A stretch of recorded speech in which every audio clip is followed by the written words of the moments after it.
Hello again, everybody. Welcome to the jungle. NBA playoffs 2026 round 2. Here we go.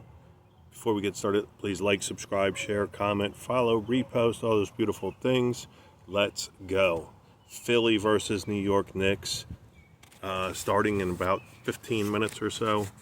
What a great series. Who would have thought Philly was going to come through after Embiid didn't play? He didn't even play in the first 3 games, and they stole a game in those first 3 games. So they were only down 2-1, and Embiid hadn't even played, and then he just went bananas.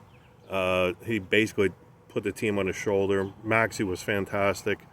So it's really going to come down to Embiid and Maxey versus Jalen Brunson and Karl Anthony Towns. Towns was terrific in their series against Atlanta. The wild cards in both of these games, it's going to be Paul George, obviously, and Anunoby, who was outstanding in the Knicks series against Atlanta.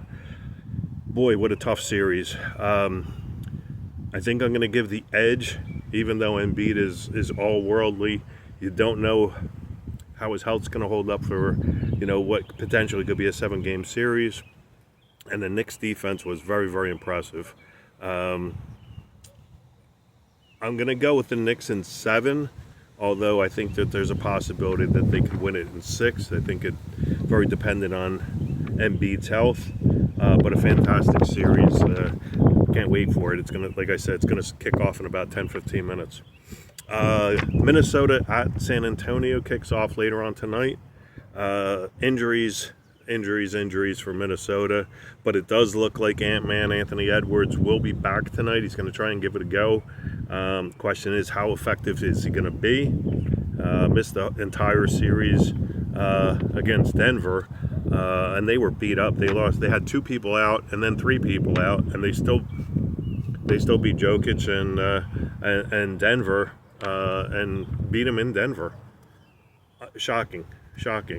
For San Antonio, it's depth. They've got one of the deeper benches, and they have Wembanyama, one of the best centers, one of the best players in the league.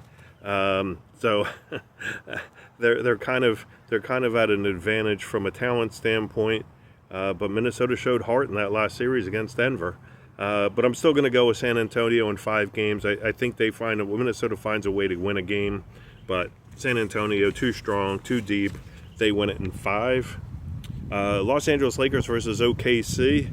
It's LeBron and Reeves. I don't believe Doncic is going to play at least for the first 3 or 4 games, maybe not the entire series.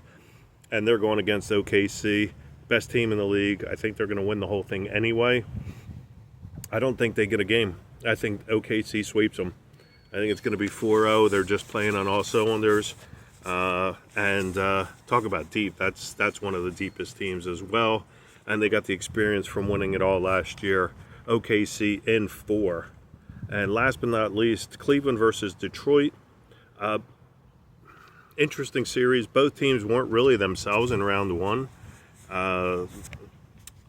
They just seemed out of sync, especially Harden and Mitchell. I don't know what happened. They found themselves second half against Toronto on Saturday, and I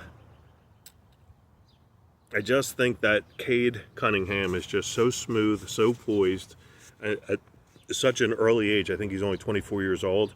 He's such a smooth character out there. He's a scorer. He can defend. They have the home court advantage.